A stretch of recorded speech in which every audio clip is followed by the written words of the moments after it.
that game. Most anybody scored in the NBA that year as an individual. Kobe was taking meetings that morning near his house, near his office, which was not near downtown Los Angeles yet. Because of the 20 years in L.A. and the notorious traffic in Los Angeles, Kobe, as he got later in his career, would commute from his home, where he had an office nearby, and would commute via helicopter downtown to Los Angeles, where they played at the Staples Center or to do other things. So Kobe's helicopter has been in use for several years. Some had referred to it as Kobe One, a la Air Force One, right. His personal helicopter for commuting downtown to Los Angeles to avoid the traffic. So when I heard the news Kobe Bryant helicopter, you put together right away, that is something he had used often. And talk more about his career. I mean, you've already hit on the highlights, but this was a special player. 2 Olympic gold medals, 5 NBA championships.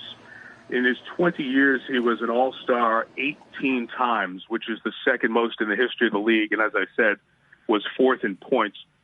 But those stats and accolades, extraordinary by any accounting, pale in comparison to the people who competed against Kobe. Kobe had a drive and a desire to compete unlike many athletes any of us have covered in many sports. It was the old, if his mom was there guarding the basket, he would go and attack the basket and go over his mom for a hoop.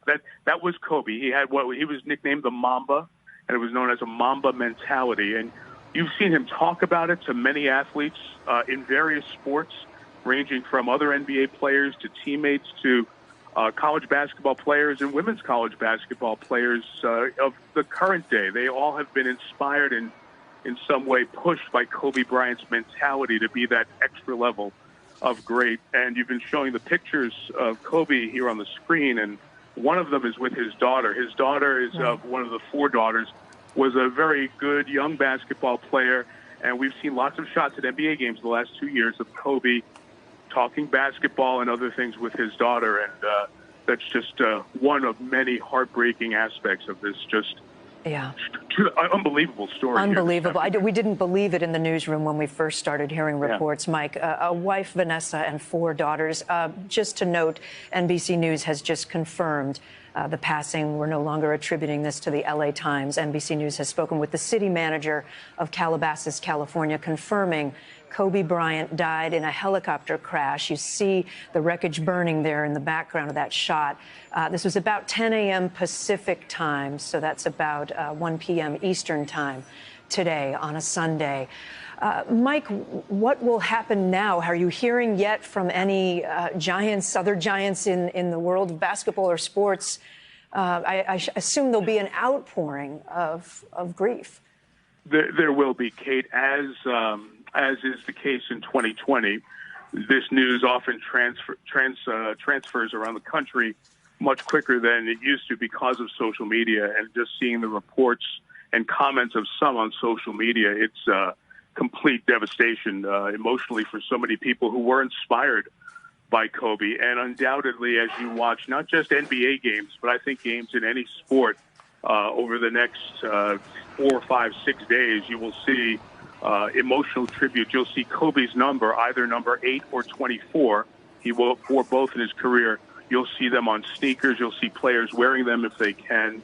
You'll see displays of emotion and signs and, of course, moments of silence. I think not just in the NBA or college basketball, but sports all over the country as we go through the next few weeks. And certainly the sports world will be in mourning because at age 41, Kobe had so many things beyond basketball that was part of this life, including being a dad to those 4 girls as well.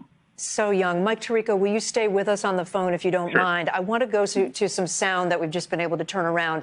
This will be sound you'll hear from L.A. County's fire department, their public information officers, describing what happened to this helicopter.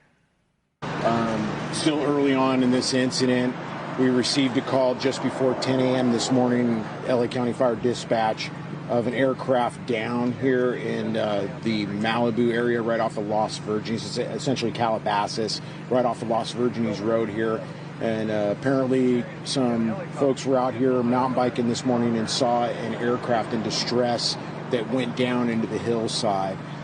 This was a helicopter. It's been confirmed that it was an S-76 Sikorsky helicopter, and unfortunately there were no survivors.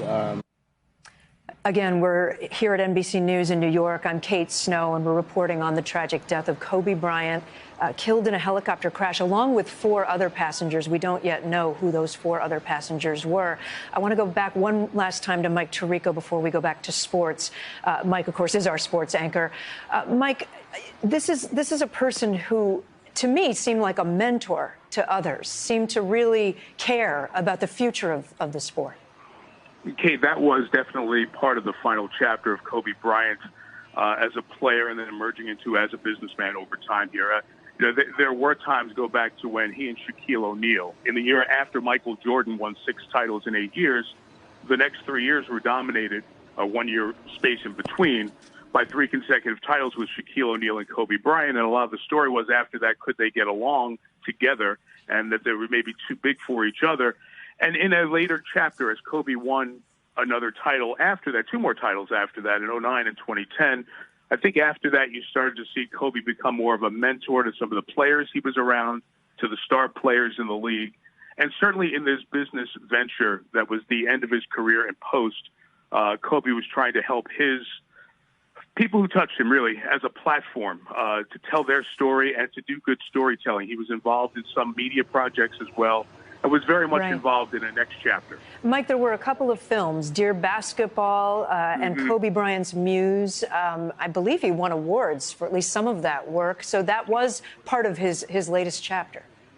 That is correct. And that's what I was referring to when we discussed the next chapter of his career involving some production. He ended up winning an Oscar for one of the awards that he ended up winning, one of the films, the short film Dear Basketball, which was essentially a poem that he put, and that really did explain his incredible connection to the game and where that passion derived from that we saw on the basketball floor for 20 years. Mike Tirico, thank you for walking us through the pain today. Such a horrible news that we have to share with America. I appreciate you being with us on the phone. I know we'll see you again probably on Nightly News this evening. Thank you. Just to recap for those who are just joining us, NBC News has confirmed with the county manager, city manager rather, of Calabasas, California, that Kobe Bryant, one of the biggest names in the NBA, has unfortunately perished in a helicopter crash in Calabasas, California. Of course, we're going to have much more on all of this and the life of Kobe Bryant, remembering him. All of that will be ahead tonight on NBC Nightly News. We have our reporters heading to the field as well to get the latest information on what exactly happened to bring down that helicopter, as you see the shot there in Calabasas. For now, I'm Kate Snow at NBC News in New York, and I will turn it back over for most of you. You'll go back to sports coverage on the NBC network.